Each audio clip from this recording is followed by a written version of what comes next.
Hey everybody, welcome to the Teach Different podcast. We have Henry David Thoreau with us today, American transcendentalist, poet, and author in the 1800s in American history.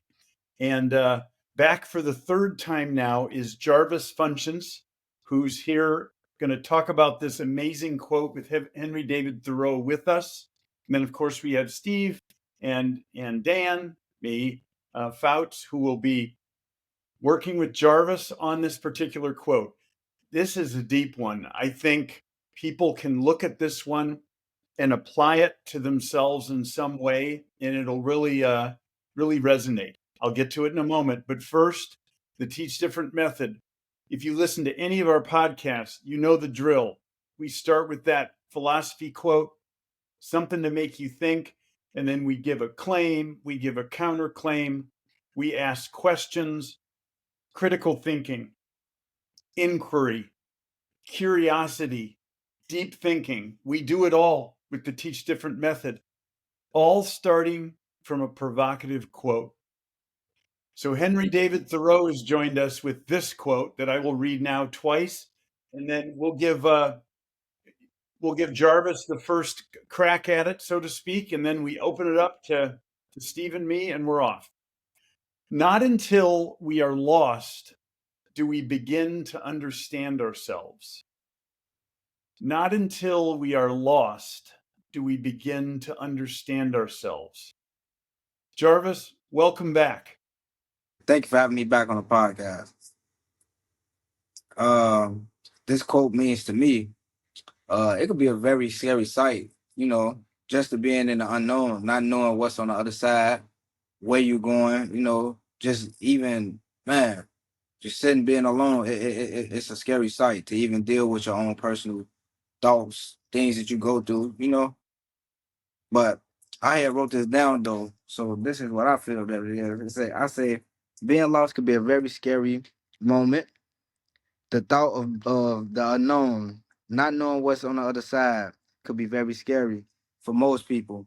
But knowing that you have no one else to go to but yourself allows you to sit and cope and think. One, it allows you to pray. Number two, it allows you to find yourself in some way. Number three, you start to begin to learn yourself in many ways. You understand your fears, your worries, your doubts. And four, you learn how to accept your worries, your fears, and your doubts, and you learn how to use them to your best advantage. I say that this is a very good quote for many people and for me in life because it shows me a lot of ways. It's either you're going to be hesitant or you're going to do it. So being hesitant could cause you to either to one, fail at life and never be successful, or two, just take a leap of faith. If it didn't work, you didn't have it in the beginning. But what if it did? Then you will be very cherished and very successful in many ways. Just keep going. The unknown could be very scary, but just stay true. So that's what I wrote Like about it. this quote.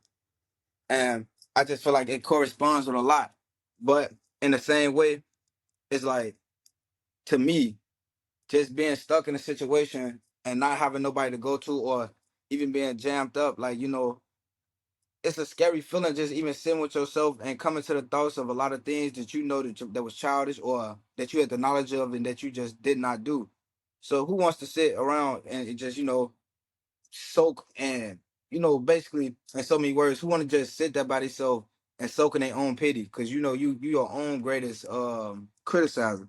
So I don't know, like it rubs me in both good ways though with this quote. What you guys think? I've thought a lot about this thing. I started thinking at this one since this morning. To me, the quote, not until we're lost do we begin to understand ourselves. It's almost saying to me that calamities and like challenges that you go through, and maybe even depressions where you feel abandoned, this scary kind of thought you have that no one has got your back and it's just like you in the wilderness. When that stuff happens in life and you're at like your lowest point, that's when you strip away everything about you, but who you truly are somehow. It's like you erase all the parts of life that you don't ever have to like. So basically, from that, if I'm not trying to cut you off, and excuse No, me, half, please. but from so many words of my understanding is basically that from hearing what you're saying is that basically when you sit alone and you're by yourself and you strip yourself from all the standards that society have on you and even the standards that you have on yourself, and you sit and cope and you deal with the person that you truly are in the inside, then at that point, do you know that is true, or like basically that you find yourself? Because that could be that's why I correspond with that too, is because you strip yourself from all the shackles and all the bags of like people thinking that you should be at this point or the standard that you have for your own self, and now you sitting there, you just coping. Now it's just you one on one. You know what I'm saying? It's you against yourself in so many words and nowadays terms. And now I feel like you said, you do begin to find yourself, but it's because it begins a problem for so many people, because so many people has lived under so many standards of people, or even their own standards, that nobody really truly knows who they are in the inside. And it could be a scary journey, you Oh yeah. know, just going in the inside and traveling, trying to see who you really are. Because now, like you said, you're stripping yourself from so much baggage and standards to like, man, who am I really on the inside? I'll even say, Jarvis, based on what you just said, I'll say that most people, when they feel like they're getting into the wilderness Hmm. and they're lost, they go running back to the first thing that makes them feel safe and comfortable. And that Exactly. can be like a person in your life. Hmm. That can be like a home, a physical place where you don't want to go anywhere. You just want to Exactly. be with people you know and things you already are used to. But I think most people, they're afraid of this stuff. But again, Thoreau is saying, man, if you get lost, that's actually where you find yourself. That's the only place you can understand who you That's are once you put yourself out there. Dan, what were you going to say? yeah. Failure. You have to fail, go to ground zero to understand yourself. I got to bring up a experience I had today with a student in my advisory. Hmm. He, about a year ago, he was directionless. He's a senior, he's graduating this year. Didn't have a lot of direction a year ago, took a lot of things for granted. He ended up going through a very, very vicious knee surgery months ago that literally put him on crutches for 4 months. And he was depressed. He was spending his senior year trying to even just get around the school. And he came to this, he was telling me about this today. It's amazing that this quote came today. He said, I was at my low point. And now that I've recovered from that, I see life very differently. I understand what I need now. I understand what I took for granted. I appreciate my parents more. He was offering all this. I didn't even ask him any of this. He began to understand himself and his goals in life because he hit rock bottom with this injury.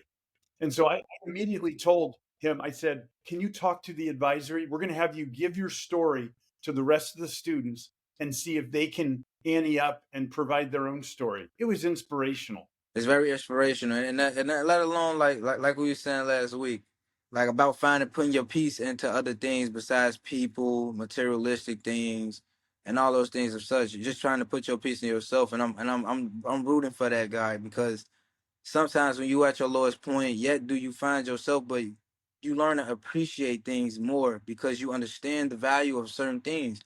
Like you don't understand the value of being able to walk freely. You don't understand the value to be able to walk around and use your limbs until it's actually disabled. Then yet you know, like, oh man, this is how it really is. Yeah, so sometimes, and a lot of us need that breaking point, and I feel like that's where success and greatness kick in at, because when you go through that breaking point, a lot of people look at it as a bad thing. It's really not. You shedding and you going to the next level. but it feels bad because you're not used to this. This is a whole different type of atmosphere. So of course it's going to feel uncomfortable. Of course it's going to feel frightening because you're going to a different level in life. Every time you elevate, it's going to get uncomfortable because you're going to a new stage. You don't need those old materials anymore. You're going up. You're going to need new game. You're going to have to play at a better level. And that's the thing. And that's why I wrote those notes down in my book, because like I said, this quote really corresponds to just being open to the unknown. Don't fear it, just be open to it. Yes, it will be frustrating. You don't know.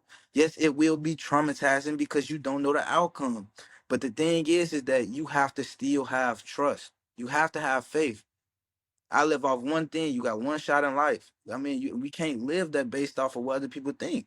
Because now I'm gone and I live my whole life off what somebody else think. No, you have to take the opportunity. Yes, it's going to be scary. Yes, it's going to be out of the ordinary. Yes, it's going to be new things. Yes, it's going to be things you don't like. And you can't run back to that comfort zone.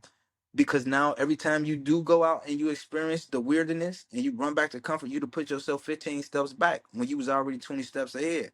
You gotta keep going. And that's where my counterclaim came in at, but that's for later though. But you do got a great example, and I hope you do give him my condolences, because that sometimes you really do need to be at your lowest to understand a lot and to even understand life, period. Because a lot of we do walk around and take everything for granted. Yeah, one That is specific serious. thing he said, Jarvis, is he said, I'm 17 years old and I'm asking people to help me go to the bathroom. Man, do you know how uncomfortable that is for him? Do you know how weird that is for him? Like, come on, man. Like, I was just doing this myself. And now I have to have you carry me to the bathroom, then let alone with it being weird to him. You got certain people that naive that don't even want to do it for him, just off the simple fact he can't do it for himself. And you do have naive people in the world like that. Like, they just don't even want to do it because they have the control over that situation. And I'm glad that he went through that. And it's sad that he did have to go do that. But at the same time, I'm glad that young fella did, and he's recovered now. So he can see. And like he said, cherish everything around him. Because man, how that's humiliating first. And come on, it's uncomfortable. I don't want you taking me to the washroom. Come on, I'm 17, man. Come on, like, you know? And that's just a blessing. And it's more of a grateful gift that he got it so young. He understand now than he got it later. You know what I'm saying? So that's Yeah. a real blessing. And that I like how we're kind of understanding his word, understand ourselves, as kind of not taking things for granted, appreciating things. I mean, that's what we're conflating together. We're saying, what does understanding yourself mean? And we're just listing them out. You know, it's not taking things for granted. It's looking at life and realizing that you have blessings. You don't even realize it, and they can be taken away. And that's an understanding of yourself that you're not going to get unless you are lost. You got to get lost first to see Exactly. that. That's what Thoreau is saying. You've got to lose yourself to find yourself. Like, and we have a quote that's similar to this. Dan, is it Gandhi or something? Something. Maybe if I think about it, I'll bring it up. But it's this idea: in order to find yourself, you got to lose yourself. Lose Exactly. yourself in the service of others. That's it. Lose yourself in the service of others. So basically, let people take advantage of you, let Yes, them misuse you, but not only let them do that, but feel the pain, feel the ache from it. So now you know what it feels like to be used or to be mistreated, and now you can take that and use it in your own best knowledge. that's I there. You love that quote. I love that quote because you can save yourself. Because a lot of people do live out here as people pleasers. You And can save yourself. the Gandhi quote was also more, it was more, you lose yourself in the service of others, you begin helping others. And by helping others, you find yourself. Exactly. Yeah, but I like Jarvis's Yeah. read on that as well. That's an interesting. Maybe we'll have to do that quote with you after this one. But Yeah. counterclaim. What are we going to do with this? This counterclaim, Jarvis. You got something? You had it primed up. My counterclaim was this. We do have people in life that's so comfortable and content with the place that they're in life to that their fear is greater than their faith. And now that becomes the major sacrifice, because your fear is greater than your faith. So now you're not willing to faithfully walk through the unknown. You're not willing to learn about the unknown. You're content with the things that you know. And that means you just self-sabotage yourself. You killed your own future. You killed your own success because you're so comfortable with the things that you know. And there's people out there like that in the world that will not jump because they know that the land is safe. But sometimes you do have to go out on the land of filth. But that's my counterclaim, that we do have a lot of people that will not jump. And they will not jump off the simple strength of that they are comfortable, they're content. They know how it feels.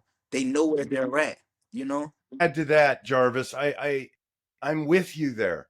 And I think most people probably are not going to jump, right? And I'll just let me build on this, and I'm going to try to prop up the person that doesn't want to jump for a second. Okay. If you get a comfort zone in your life and you like found something that you're really good at, that you feel like you're home, Mm-hmm. like you're at the place that you want to be, you're with the people that you want to be with, you're doing the job and the career that you love, Mm-hmm. and someone comes in and says, hey, let's go move to Europe for 6 months and try to open up, a hot dog stand.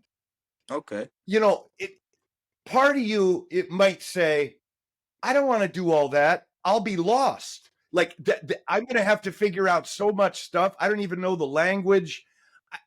What am I going to do there? And I don't want to look at that person and say, "Oh, that's just because you're afraid here. You don't want to step out here." I'm going to go with the counterclaim and say this. I think to understand ourselves, it's really knowing what you're good at and what Mm-hmm. makes you happy. That's part of self-knowledge too. And if you find that stuff, maybe you're okay there, and don't get lost. Like don't push it, man. You work so hard to get to this point, and it's like, don't be straying out here or there. I don't know if I'm making sense. No, you got a point. You got a point there. You do have an excellent point. But like I said though, like it's always a counterclaim. There are steps to a flower growing. Even though the flower is comfortable being a seed and it's content with being a seed, it's okay with being in the soil, it's in love with the soil, still have a job to do. And it's still other levels that this flower has to get to, or else the flower would die. That's why you shouldn't be content and you shouldn't be comfortable. And you have stubborn people. It ain't just people that's afraid. You got people that's stubborn. Like you said, they are content. They are fine with where they are. But you could have been somewhere better. But by you being stubborn, and you really stubborn only really comes after being really afraid. You was really afraid to really even move anyway. So you use your stubbornness to really stagnate you to stay where you were. But you was really just a scared. You was really afraid just to grow. You see what I'm saying? Like Yeah. you have to Yes. grow. So like in a way, you can be comfortable, but you have to grow. We all have to grow. We all have to grow. No Well, matter how I would comfortable jump. we are. I would jump in and just twist the words for my counterclaim. I'd say, not only until we succeed do we begin to understand ourselves. And I would focus on, I always use sports teams as a good example here. That team that doubted themselves, that team that didn't think that they were capable of winning, but their coach motivated them. They won the championship. They're Mm-hmm. standing on the trophy platform because they succeeded. They finally understood what they were capable of, and they Exactly. didn't know it before they succeeded. So there's an exhilaration and a self knowledge that comes from success that I think is really powerful. I don't think it's as powerful as when you're lost. I would agree with the claim on that one. But man, it's powerful when you succeed and you didn't think you could do it. And see, Mr. Phelps, Dave just really hit it on the head, because look, that's why you have to keep growing, because you have potentials in you that you did not know. And see, you stagnate your own potential by being comfortable with the little potential that you found out that you had. You have to keep growing. We have to. Just like Dave said, the success, the motivation, he was already giving up in his own head. The success, the motivation, and his story was already written. But he had to have somebody that come along, cheer for him, let him know, like, hey, look, you might not know it, but I see something greater in you. And see, that's what keeps pushing people. You know what I'm saying? That's what keeps you going. Mr. Phelps, you get up here and say, man, look, I've been teaching for 15 years. I'm tired of it, you know? And I just come along and say, hey, Mr. Phelps, you helping me get through it. Every day I come to school, man, I'm looking forward to meeting you. I know you're going to make my day. Hey, you probably get a thought in your head like, man, maybe the 15 years ain't so bad after all. Then let alone let your teacher help me graduate. That's gonna make you, man, like, wow, man, maybe the 15 years did pay off. You know what I'm saying? That you have to keep growing. You have to, and it's sad to say that we most likely do have people that's not gonna grow, that's not gonna reach their full potential, but that's the cost. That cost is greater than the cost that we're gonna pay to even be at our fullest potential. Yeah. So Yeah. I mean, like, it's tough. It's tough. Like how you came back. I mean, coaches and teachers, people that hopefully are pushing other people to get out of comfort zones, and like motivating them to succeed at things that they didn't think were possible. And again, back to the quote, not until we're lost do we begin to understand ourselves. I want to go with that thought real quick of Dan that you brought up about seeing success, having someone point out what success is and like living in that and getting used to it and then wanting more and more of it is really powerful. And I'm thinking about, I think it was 1983 NC State, the March Madness College Championship. This is way back before Jarvis you were born, but Oh yeah, I know for sure that. There's like a ESPN 30 for 30 on this. The coach, his name was Jim Valvano. He took a ninth seed team and brought them all the way to the finals. And along the way, when he was practicing with his team, at the end of practice, he would get a ladder out and put it underneath the basket, get scissors, hand them out to people, and they would cut down the nets after every practice, because that's what you do when you win the national championship. You cut the net down. And he's like, we're going to practice this too. And it just got them. They won it. They won it all. I think it was the lowest seed to ever win it, if I'm not mistaken. But he trained them almost to not be lost, not be nervous. He trained them to be comfortable, even being uncomfortable. They was uncomfortable being a ninth seed. They don't have no real strong faith that they're gonna make it to the championship. Exactly. But let alone coach making us work hard, but then letting us cut the net down. So now this is not only becoming familiar to me, this is becoming comfortable to me. So now when I get to the championship, this is not an ordinary feeling to me because I am prepared. And that's what I mean by keep growing. Keep growing. You the ninth seed, but you came out on top. You gotta keep growing. You got to. You gotta keep growing because you're so much better when you keep growing. You're so much better. It's just it's immaculate. I love it. I love it. Any questions that are coming up for anyone that we're crafting? Dan, do you have one that you're thinking about? I'm looking and thinking about this. Am I able to understand myself better through success or failure? I mean, you'll be able to understand yourself through failure more. Because with success, it's like a drug. You're used to it. It's a habit. You're used to winning. When you're failing, it's a sad place. You're at your lowest. When you're losing, you're breaking. Rock You feel bottom. like nothing's around you. You feel like you're at rock bottom. That's when the true lion kicks in the inside, because now you're learning to be a monster at your lowest point and not at your highest point. You know what I'm saying? And that's what's gonna make you shoot up, because you know what the bottom feel like. And once you get to the top and you know what the bottom feel like, you're gonna stay on top. You're gonna stay on top because it's the grit, it's the tenacity. You always gonna have it. You know what I'm saying? So you always gonna have it. That's how I feel. My question would be to those people that's listening: how could the people that did make it over to the other side come back and help people that's stubborn or that's even content with being comfortable? How can we reach these people? How can we help them grow if we even can? Yeah, once we've understood ourselves in the right way, how do we go back and give back and be a Exactly. service to others to find their own path? Exactly. That'll be my question, because that it's tough. I mean, it's tough. Yeah, because when you experience it yourself, it's hard to say, oh, yeah, you're going to go through the same experience. They're not. Exactly. They're They're in a not. different situation, but you've experienced something, some enlightenment, something that is so precious that you want to communicate. So what's the most beautiful way to do that to another human being?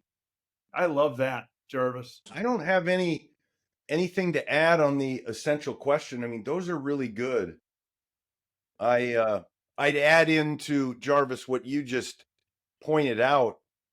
You know, people who've been lost and have found themselves and understand themselves so much better and are at this peace, it becomes like an aura, a glow from Mm-hmm.